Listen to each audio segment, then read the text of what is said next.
அன்புக்குரிய சகோதர சகோதரிகளே, தித்வா சூறாவளியினால் பாதிக்கப்பட்ட மக்கள், நீங்கள் அரசின் ஊடாக உங்களுடைய பாதிப்புகளை பதிவு செய்து அதனூடாக பெற வேண்டிய உதவிகளை பெற்றுக்கொள்வது உங்களுடைய உரிமை. கட்டாயம் நீங்கள் ஒவ்வொருத்தரும் உங்களோட தகவல்களை கிராம நிலதாரின் ஊடாக, டிஸ்ட்ரிக்ட் செக்ரட்டரி ஊடாக, டிவிஷன் செக்ரட்டரி ஊடாக, உங்கள் இருக்கக்கூடிய அந்த எக்கனாமிக் ஆஃபீஸர் ஊடாக நீங்கள் பதிவு செய்துக்கோங்க. அந்த பதிவு செய்கிறது மிக முக்கியமான ஒரு விடயம்.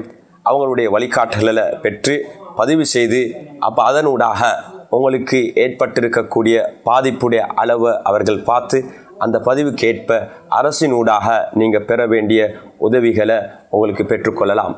அதில் குறிப்பாக ஒரு 3-4 கட்டமான உதவிகள் அரசால் வழங்குது.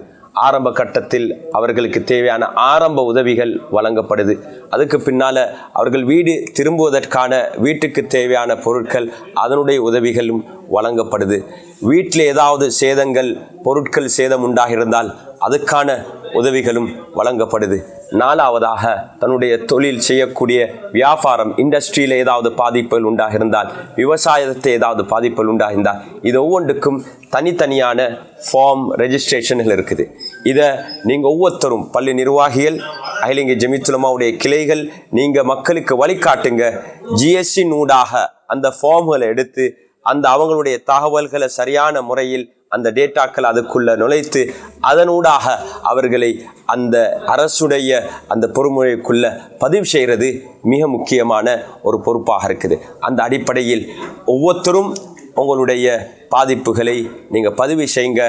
அதனூடாக நீங்கள் ஒவ்வொருத்தரும் உங்களுடைய பெற வேண்டிய உங்களோட ஹக்கை நீங்கள் பெற்றுக்கோங்க. அல்லாஹ் சுப்ஹானஹு வ தஆலா நம் அனைவருக்கும் ஒருவருக்கொருவர் உதவியாக இருந்து இந்த கஷ்டமான நேரத்தில் நாம் ஒவ்வொருத்தரும் ஒற்றுமையாக இருந்து எல்லோரும் அல்லாஹுடைய பொருத்தத்தை பெற்றுக்கொள்வோம். அஸ்ஸலாமு அலைக்கும் வரஹ்மத்துல்லாஹி வபரகாத்துஹு.